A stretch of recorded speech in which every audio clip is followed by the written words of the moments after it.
मुलीच्या वैद्यकीय शिक्षणाची फी भरण्यासाठी घरून 5 लाख रुपये घेऊन बुलढाण्यात आलेल्या एका वडिलांवर चोरट्यांनी डोळा ठेवत थरारक चोरी केल्याची घटना घडलेली होती।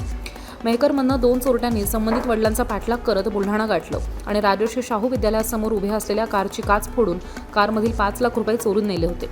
या घटनेची तक्रार 9 सप्टेंबर 2025 ला बुलढाणा शहर पोलीस ठाण्यामध्ये दाखल केलेली होती।